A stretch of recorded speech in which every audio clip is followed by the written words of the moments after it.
E esses estudos influíram na sua personalidade, seu modo de ser, de ver o mundo? Qual foi a contribuição?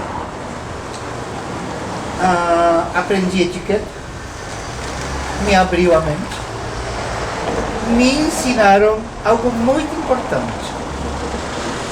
O ser humano tem que estar atualizado e saber o mundo que o rodeia.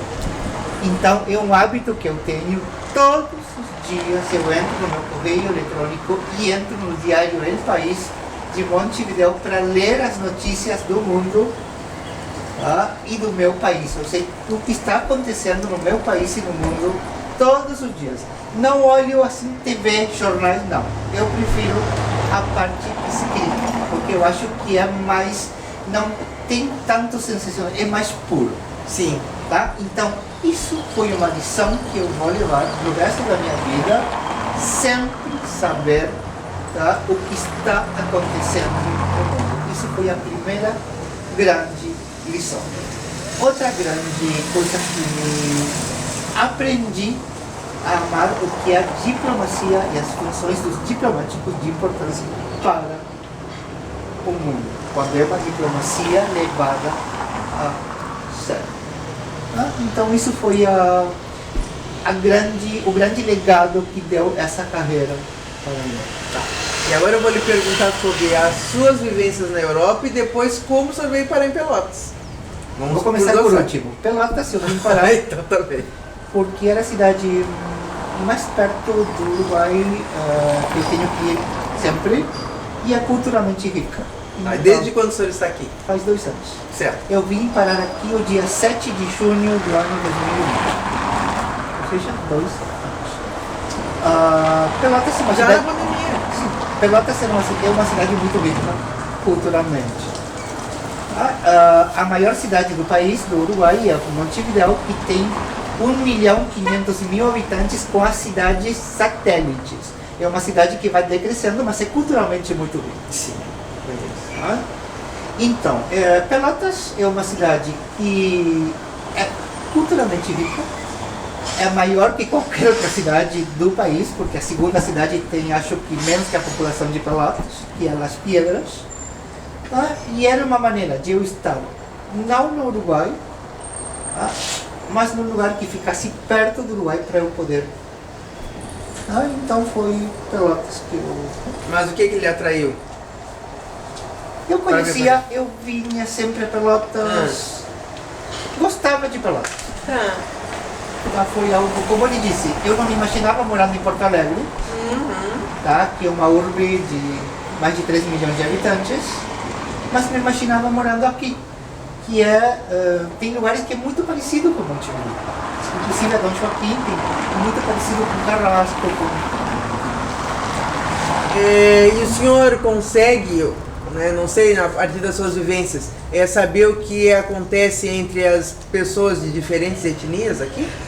O senhor consegue perceber?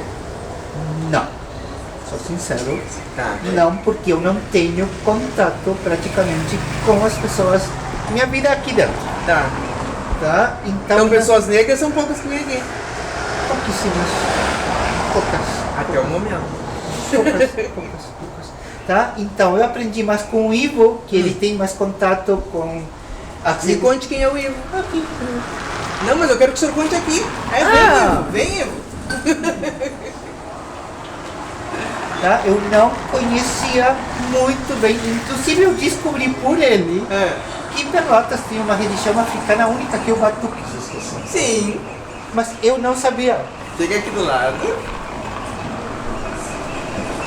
Eu não conhecia isso. Para mim, ou seja, eu sabia o término Batuque, mas para mim Batuque era tudo. Não, agora eu descobri que é daqui da região de Pelotas. Tá? Então, se você me pergunta, a senhora me pergunta quais são as tribos, de onde vem aqui, qual é a nação africana de origem, eu vou dizer que eu não vou me arriscar. Eu suponho que deve ser da Angola e de Moçambique. Tá? Mas eu não vou me arriscar e dizer, não, são determinadas tribos, porque eu não sei. Então, Ivo, bom dia. Né? Chega na entrevista meio no sopetão, mas nós somos assim, e é bom porque aí as coisas acontecem naturalmente. Então eu queria primeiro te agradecer, né? Porque eu te chamei de viesse. E depois queria que tu contasse um pouco o que tu tá achando de vir aqui, né? Ontem nós já conversamos um pouquinho, tu disseste que viesse estudar aqui agora na pandemia, né? Infelizmente os alunos das universidades, na sua maioria, eles são anônimos ainda, nós somos nomes. Os professores são nomes e os alunos são nomes também. Sim. Então eu queria que tu contasse um pouco sobre a tua vivência aqui, sobre o curso que tu estás fazendo. Eu vim de outra psicologia, e agora estou fazendo antropologia. Eu sempre tive uma proximidade muito grande com a antropologia em si, mas especificamente eu decidi fazer antropologia quando eu fiz um trabalho em algumas ONGs, né? E esse trabalho me direcionou a ONGs de conservação cultural indígena. Mais especificamente em algumas tribos como Guarani-Kaiowá, Caingangue e essas tribos do estado de São Paulo, do interior, da volta.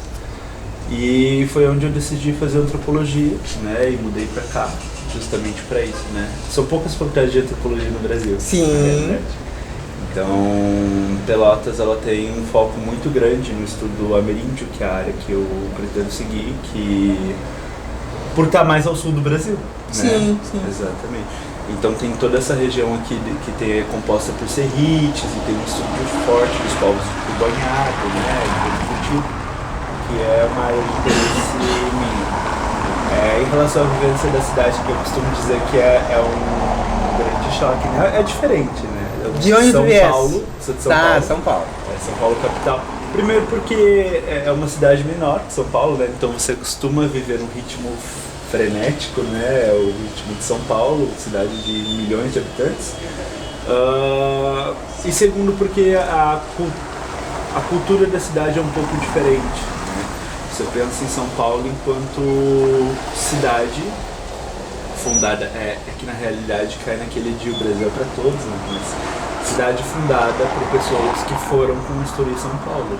Então vieram pessoas do Nordeste, toda a mão de obra que a gente sabe que era usada como mão de obra barata, mas que hoje em dia fundamenta muito a cidade, né? Uma cidade muito cosmopolitana, que tem cultura de vários lugares do Brasil.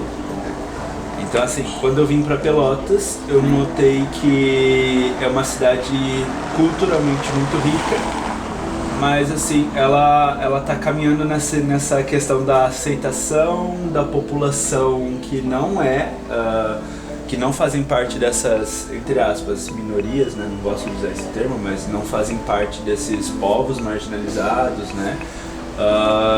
Dentro da sociedade. Que a gente tem na UFPEL vários projetos, né? Vocês sabem, tem tanto, por exemplo, o núcleo das marginalidades dentro da antropologia, que trata de vivências pretas na periferia, de travestis e pessoas do tipo, quanto a questão da conservação dos indígenas que moram aqui na região, né? Isso. Então, assim, eu acho que Pelotas tem um potencial assim, muito grande, sabe? E, assim, o que o povo produz, né, é pra quem, né? Porque eu sinto que aqui em Pelotas o povo, né, o povo que eu digo enquanto pessoas não do meio dessa cúpula, dessa questão da burguesia, né? Enfim, pessoas fora desse meio consomem sim o que essas próprias pessoas produzem. Então assim, Pelotas é uma das cidades do Brasil que tem uma quantia maior de terreiras, né, do Brasil. Assim, você pega cidades como, por exemplo, Salvador, não tem tantas terreiras por habitante quanto Pelotas. Tu sentisse isso? Sim, exatamente. Então assim, é bem forte aqui, né? E assim, eu acho isso muito bacana da cidade, assim, embora, né, já tenha estado em espaços que mesmo a cidade tendo uma cultura tão forte nessa área, essas pessoas são discriminadas. Por isso mesmo, espaços, muitas vezes né? escondem a manifestação religiosa. Exatamente, mas eu acho uma cidade muito rica, o Rodolfo mesmo estava falando, né? Tem religiões vertentes religiosas que são só da cidade aqui mesmo, como Batuque, por exemplo, não existe em nenhum outro lugar do Brasil, né? Aí já fosse pra vivenciar esse espaço, não? O Batuque especificamente, eu conheço por alguns amigos que frequentam e nunca fui, mas assim, eu venho de família de religião de matriz africana, minha família é do Candomblé. Tá. Então eu sempre vivenciei essas religiões. Sim. E aqui eu fui já para conhecer, por exemplo, a Kimbanda, que é bem comum aqui. Sim. Nação, né, que também é uma coisa bem daqui do sul. Nação nunca tinha ouvido falar, lá no Sudeste. Sim. Então assim, tô conhecendo assim. Tá, e quando tu viesse em São Paulo, tu sabia que existia toda essa negritude aqui ou descobriu quando... Não sei, exatamente. Isso que é mais impressionante, assim, a gente não ouve, né? Não ouve falar. O senhor, Zé sobre, Rodolfo, né? sabia que tinha muitos negros aqui? Já tinha visto, sim, obviamente, das minhas, mas não sabia que era tanto e a importância que eles tinham. Obviamente, eu sabia que aqui Pelotas foi um lugar de muita escravatura muito forte, de pelourinhos, das charqueadas. Já tinha conhecido as charqueadas, tinha histórias brutais. Então, e que tinha quilombos. Então eu já sabia como em Jaguarão também tem um quilombo. Mas agora estou vivenciando a importância que tem culturalmente a raça negra aqui no Pelotas. E ainda te perguntando também, que ideia tu tinha de Pelotas antes de chegar aqui? Porque a gente vai lá pro Google pesquisar, né? Eu sabia que Pelotas... Aos jovens ou pro Google. Exatamente, Google, Instagram, o que dá. Sim. Em Pelotas especificamente, eu tinha uma ideia de que a cidade sim era muito turística. A Princesa do Sul, cidade do doce, coisas do tipo, né? E sim, já tinha visto alguma coisa sobre essa questão do classismo aqui na cidade, né? De existir sim, um movimento classista muito forte, de pessoas que têm dinheiro frequentam tal espaço, outras pessoas frequentam um outro espaço que não é para aquelas outras pessoas que têm dinheiro, entende? Essa divisão de classes, né, bem grande aqui na cidade, eu já sabia assim que existia, mas apesar disso, quando eu vim para cá, ainda assim eu me impressionei, assim, eu noto que é real sustentado um discurso de classe muito grande aqui na cidade. De que lugares cada tipo de pessoa pode estar, né? Pode habitar. E por exemplo, a comunidade do Passo dos Negros. Né? Tem um trabalho dentro da antropologia que acontece ali, né? Inclusive um amigo meu, o Matheus, ele pesquisa ali junto com a comunidade, a etnologia dele é sobre a comunidade, mas principalmente sobre a guerra que está acontecendo da comunidade com o Parque Único. Sistema imobiliário. Exatamente, que basicamente está tirando tudo, está despejando esgoto lá dentro, em córrego e coisa do tipo, entende? Então assim, o espaço aqui é criado para quem, né, habitar, entende? Pessoas dentro do shopping se incomodam com o pessoal da comunidade que está lá dentro, eu já vi relatos. Não, dentro do e shopping, as pessoas negras que são vizinhos deles. exatamente. Ali no bairro Navegantes. E o negro não pode estar ali no Parque Único, entendeu? Não é aceito ali dentro, né? Então Mas ele ocupou. Está ocupando. Ele ocupou, ainda bem, ótimo. Então assim, o que eu vejo aqui em Pelotas é um sustento muito grande assim, desse discurso de classe.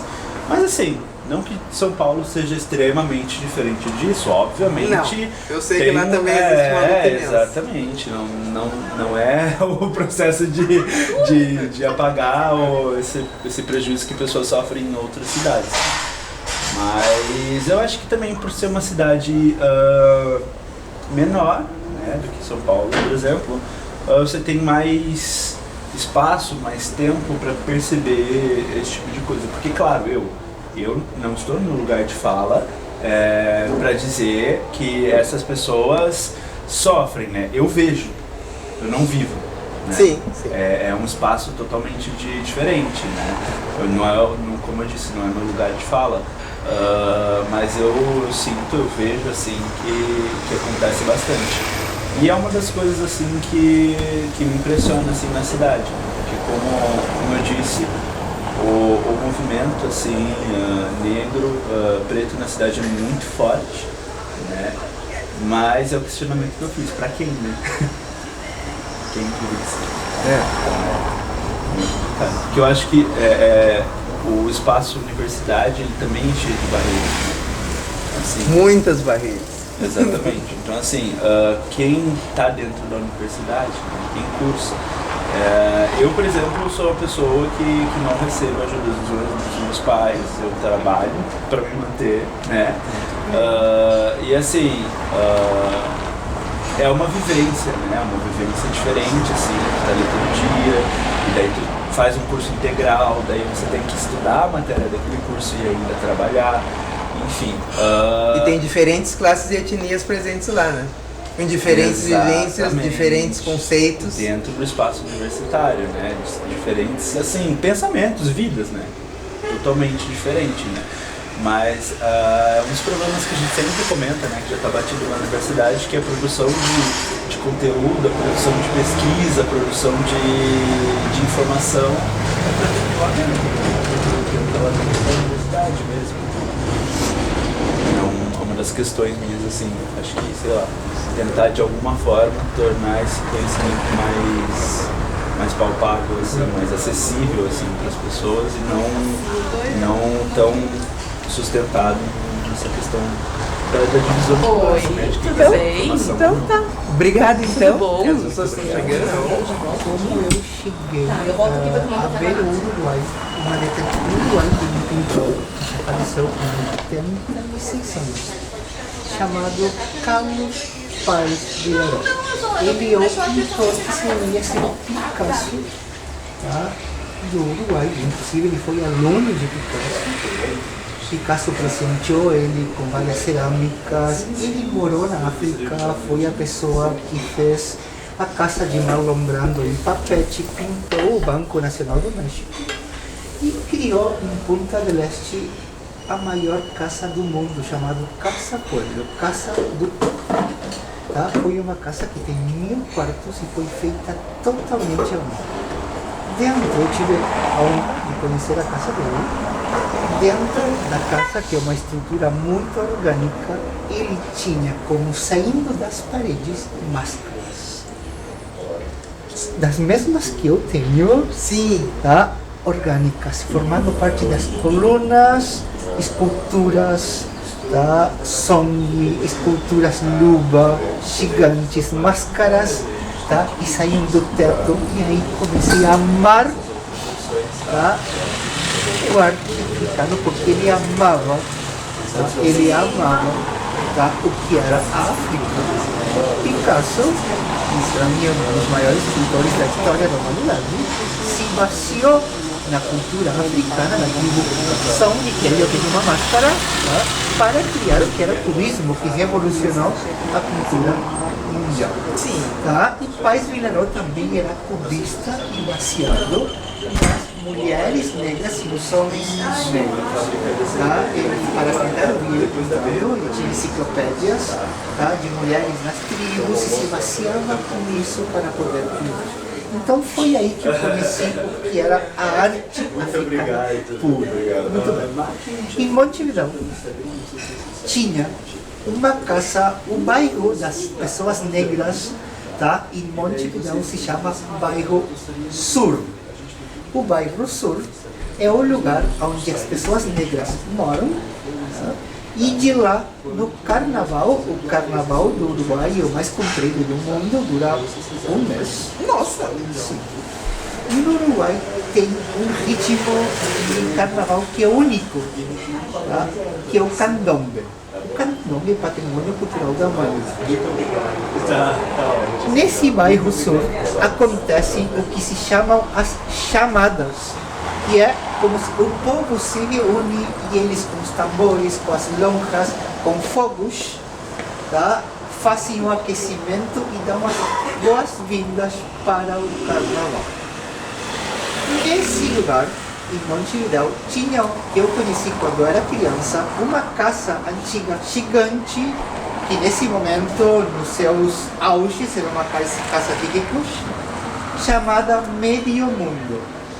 Medio Mundo eram como se fossem cortiços, tá? Que moravam as pessoas de raça negra ali, com suas famílias, algumas de 50, 60, 70 anos, morando. Quando a ditadura militar, Medio Mundo, no ano 85, foi derrubado. Totalmente expulsaram. Tá? E aí foi que me marcou, tá? O que era a presença e a vulnerabilidade da raça negra na América, sendo que o Uruguai é um país que a raça negra é aceita, mas que eu, por exemplo, quando eu estudei, somente um advogado negro, um estudante. Eu ia lhe fazer essa pergunta também. Um só.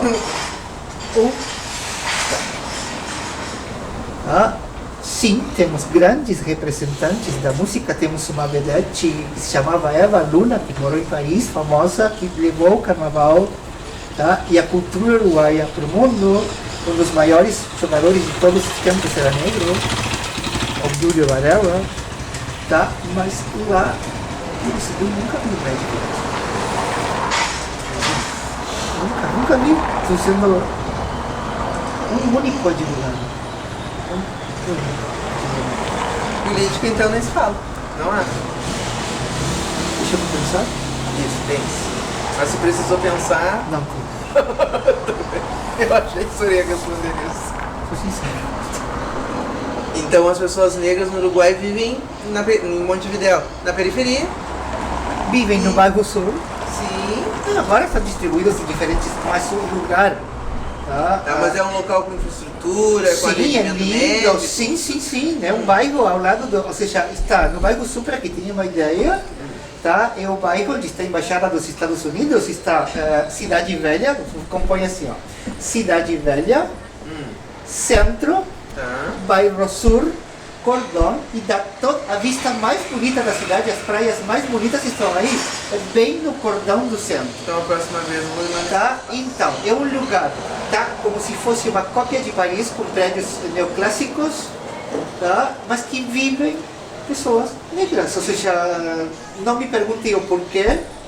Elas ainda permanecem lá, porque Permanecem aqui no Brasil, lá. quando tem um Não, local com não, uma grande não, infraestrutura, não. eles são retirados daquele espaço. Sabe por quê? Porque eles, primeiramente, o recinto histórico é a pátria do candombe, que o Uruguai sem um candombe não é nada. Sim, eu conheço. Tá? Então, seria um crime tirar eles daí. Tá? As chamadas são aí, o principal ato de Montevidéu do ano são as chamadas, depois das festas pátrias. Então, eles moram ali com certeza, 100% de certeza. Tá. E o carnaval de lá é como o carnaval daqui? Tem um desfile, que é o desfile na Avenida 18 de Julho, que é o principal, e são o que se chamam murgas, que viriam ser escolas de samba, que está composto da seguinte maneira. Está a figura da vedete, que nesse caso era a famosa Eva Luna, que foi representativa. Sim. Tem o papai negro, o negro velho, e a negra velha, que Certo. são as figuras. Você vai ver, não geralmente, que é muito engraçado, pessoas brancas fazendo a figura do negro velho, tá? Que eram, Então pinta o rosto preto. não pintam o rosto de preto, botam uma barba branca, Tá. tá? E a mulher usa os turbantes, Certo. tá? Não. Tá. Por quê? Vou lhes contar por que da figura dessas pessoas, porque isso eu estudei e a parte me aprofundizei para saber o porquê. Estudou por conta própria? Não, ou por conta escolha própria. Não, Tá. por conta própria, ou seja, para estudar. E também na escola, mas mais superficial, mas eu vou aprofundar. Sim. Tá? Era muito comum. Tá?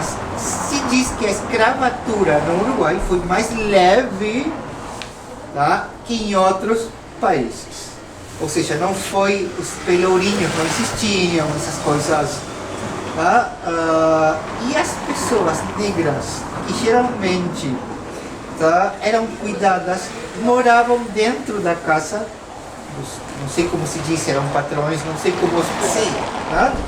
E eram pessoas respeitadas, tá? Eram respeitadas pelas crianças deles, geralmente como curandeiras, tá? Geralmente a pessoa negra, uma figura do aguateiro, tá? Que trazia água, da figura que acendia as lâmpadas, ou como o cuidador, a pessoa que estava ali. Então, dentro da cultura uruguaia, as pessoas negras, antes de ser alforriadas, ou não, eu não sei, tá? Eram respeitadas. Tanto assim que eles usavam roupas praticamente do mesmo estilo que os amos usavam. Então não existiam pelourinhos? Não. Tenho certeza disso. Não. Certeza. Tá? O sistema de senzalas que tinha aqui, tá? Poderia ter, tá? Em alguma instância, mas eu acho que não.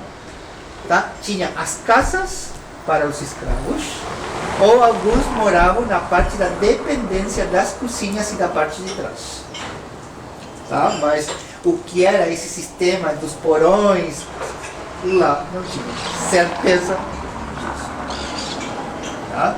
Geralmente a figura lá, as escravas eram que cuidavam das crianças, a cozinha, a casa, tá? E geralmente os homens, tá?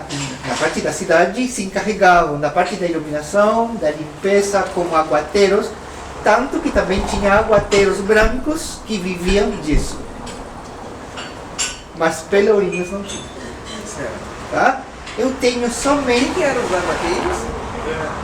As pessoas que levavam água, ou seja, água dos poços artesianos, que ficavam fora da cidade, ou tá, carregavam e vendiam a água, tá, água potável. Água potável. Tá? E lá também tinha a função das pessoas que eram encarregadas de acender as velas, tá, no serviço público. E geralmente eram escravos alforriados ou pessoas pobres. Tá? E dentro da casa, tá, eram os que cumpriam essa função. Tem uma história muito engraçada no Uruguai que ficou parte da cultura popular, que é chamado o Mate das Morales. A família Morales era uma família muito conhecida no Montevideo colonial, tá? E a dona da casa recebeu uma amiga para tomar mate, o mate da tarde. Sim. Tá? E para a senhora, a funcionária dela, fulana, tá? Está pronto, já vai estar, senhora. E nunca ficou pronto. Então ficou dentro de um mate das Morales. Significa que quando uma pessoa vai e nunca fica pronta a coisa, está como os mates das Morales. Dentro do registro que eu tenho, tá? Em Montevideo, tá? Das pessoas negras, ou seja, lá a pena de morte, tá? A última execução de uma pessoa lá foi no ano de 1901. Sim. Tá? Tenho poucos registros de pessoas negras executadas. Tá? Entre elas uma senhora, uma empregada, uma escrava, que foi executada por ter matado a sua ama, tá? Porque ela batia nela, maltratava. Tá? Mas são casos raros, isolados. Tá? Ou está encoberto, ou verdadeiramente eu não tenho referências do maltrato dos pelourinhos ou das senzalas no Uruguai. E da culinária, o senhor conhece um pouco, sabe se existe alguma influência africana na culinária uruguaia? E Que se faz parte da alimentação, assim, do cotidiano? tá, o feijão branco, tá, a galinhada, que também muitas coisas com pimenta. E, obviamente, lá a herbalisteria, as ervas, é da raça negra. E tem muitas curandeiras que são negras. Ainda tem curandeiras lá. Sim. Que aqui elas foram morrendo e não deixaram o seu dom para os descendentes. Não, lá eu fui criado, minha mãe me levava numa curandeira, tá? Para coisas tão simples como o pacho. Não sei como se diz em português, quando a pessoa fica com... levantava o corinho. Tá. empacho, não sei como se diz em... Que tá com o estômago inchado? Isso, Tá. tá o mal de olho, tá? Tá. Continua existindo. Nada mais distante que Rio Branco tem. E fica aqui ao lado. Bom, a gente vai se encaminhar para o final da primeira parte da entrevista, porque eu sei que o senhor tem muita coisa para nos contar. E aí, para terminar, eu queria que o senhor contasse um pouco sobre essa peça, Sim, o que é tapete. nosso, Esse que faz parte tapete, aqui do nosso cenário. sim, esse tapete é marroquino, tem mais ou menos ao redor de 100 anos, e é um quilling. O que é um quilling? Tem os tapetes persas de uso para dentro das casas, tá? Como aquele que está pendurado lá, que é um tapete de oração. E tem os quilling, que são os tapetes mais de guerreiros, do dia a dia. Esse tipo de tapetes eram usados até para botar animais em cima. Tá? E ele contém verde. Geralmente os quilling não contêm verde. E é marroquino. Sempre com figuras geométricas. Geométricos, exatamente. Geométricos.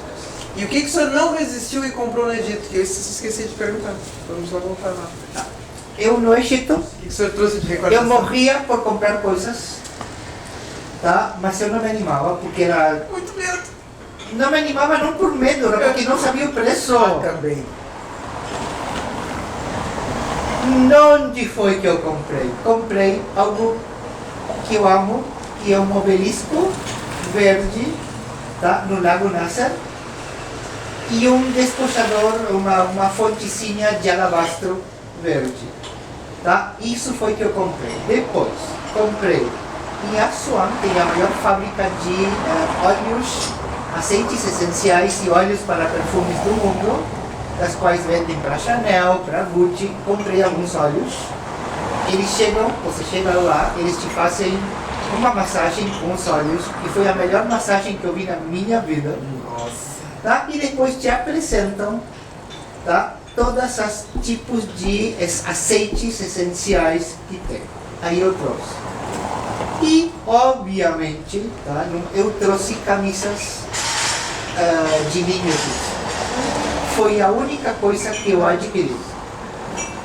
Tá? Nada mais. Não comprei. Eu morria de vontade de comprar para trazer. Fora do Cairo tem lojas que vendem tudo que são tecidos, mas com bordados com ouro, como aquilo lá. Sim. Mas os preços estavam todos em árabe e eu não me tá? Lá o conceito de shopping como aqui não existe. Tá? São bairros com lojas, mas é impossível perguntar. Por exemplo, no bairro islâmico, tá? Tem cafeterias. Tá? E ali, intercalado com as cafeterias, vendem camisas, calças de linho. Tá? Mas também, aí não dá para comprar porque você começa a pedir um preço, tá? E termina pagando 5 vezes menos. Eu preferi comprar no lugar que era uma fábrica. Sim. Para não ter que discutir com eles. Uma das coisas que eu trouxe, viram ali esta coleção de arte africana, aquele tapete? Sim. Tá? Esse tapete eu comprei numa fábrica, eu vi ele sendo feito. Tá? Cada tapete é único, eu vi o gêmeo dele. Tá? Esse tapete, geralmente a parte de baixo é rematada por crianças. Tá? A parte de cima é feita por homens, a do meio por mulheres, a parte de baixo por crianças, que são mais baixinhas. Todas as famílias... Então eles são feitos na vertical. Sim. Tá? Uma família inteira participa da produção de um tapete. Você chega na fábrica, eles são como pessoas invisíveis. Tá? Eles estão de costas. Então é uma produção artesanal. Embora é uma fábrica, cada família vai fábrica fazer também. artesanal. Ou seja, Sim. lá tá? Tem a loja de tapetes, que é do dono, okay? O senhor islâmico. E tem as famílias que trabalham, que são famílias que vêm de décadas, de gerações, produzindo os tapetes. E eles, em vez de produzir, tá, e levar para vender, trabalham dentro da fábrica, ganhando centavos. Era o que eu ia perguntar. Mas eles são pessoas que são invisíveis, eles não estão de frente para o público, estão de costas. Então a gente vê, tá? O homem fazendo o trabalho mais pesado, tá? Com os telhares, Sim. tá? Na parte de cima, as mulheres arrematando no meio e as crianças embaixo. Então, vês, a família e geralmente com uma garrafa de água, tá? Ao lado. Tem uma pessoa X, tá? Que eu não sei qual é o critério que eles selecionam para que possam mostrar como são feitos o tapete para o público. O resto é invisível. Já no Marrocos, no Irã, no Iraque, em outros países, funciona de diferentes maneiras. Lá no Marrocos eu vi, tá? São pessoas que têm a produção de tapetes nas casas e eles pegam a produção mensal ou semanal e levam num lugar X, que são geralmente nas Medinas, numa praça, e ali vem o comprador, que tem o comércio, e seleciona os tapetes. Os que não são selecionados, tá, vão para descarte e aí são vendidos, tá, por eles, tá, a menor preço. Mas às vezes são maravilhosos. Sim. Tá? É o porque não gostou da cor, ou por isso. Tá? Mas no Egito não funciona assim. No Egito são as fábricas manuais. Tá? Você vê, por exemplo, o telhado gigante, eu tenho foto. Sim. Tá? Botam na parede e eles fazendo. Eu vi os tapetes, por exemplo, de 1 milhão de nós sendo feitos. Tá? É impressionante. Tá? É impressionante. Tá? E as mulheres arrematam, os homens colocam o que é a lã e a seda, tá? E começam na parte bem alta. E as mulheres vão mas a uma velocidade, tá? E eles, ao lado deles, eles têm uma folha com o desenho para mapa. Sim, para sediar, porque cada tapete é único. Mas se é um tapete, por exemplo, de uma determinada tribo, eles têm que ter o florão no meio. Da mesma característica. E como o tapete é gigante, eles têm que reproduzir, tá? Isto daqui, tá? Igual. Tá. Então são símbolos. Tá? Eu vi como se faz aquele tipo de tapetes que são grossos. Tá? É impressionante. E eles a uma velocidade que não sei como, porque eles nem olham, mas eles estão se guiando ali. Sim. Porque já tem a prática, né? Sim. Tá? No Egito também tem uma particularidade que o resto dos países islâmicos não tem. Isso, tá? Eu aprendi também em outros lugares que explicaram. Lá, os tapetes egípcios para comprar lá são caríssimos. Caros, proibitivos. 3 ou 4 vezes mais caros que comprar ele fora. Sim. Por quê? Porque geralmente as pessoas que trazem o tapete têm exclusividade na região. E eles têm interesse de vender por grandes quantidades. E então eles valorizam muito, muito o trabalho. Sim. Então tá, Rodolfo, obrigado. Essa é a primeira parte, né, da nossa entrevista, onde nós descobrimos uma pequena África aqui em Pelotas. Nós agradecemos imensamente, né, enquanto Museu Brasil Sul, pelo seu interesse e pela preservação, né, simbólica desses elementos, porque a arte africana é uma arte utilitária, né? Tanto que o senhor nos mostrou as máscaras, que todas elas fazem parte dos rituais religiosos, né, deste povo. Então, muito obrigado, nós voltaremos para o senhor nos contar um pouco sobre os museus europeus e a presença da arte africana nesses museus dos quais o senhor visitou. Muito obrigado, muita saúde.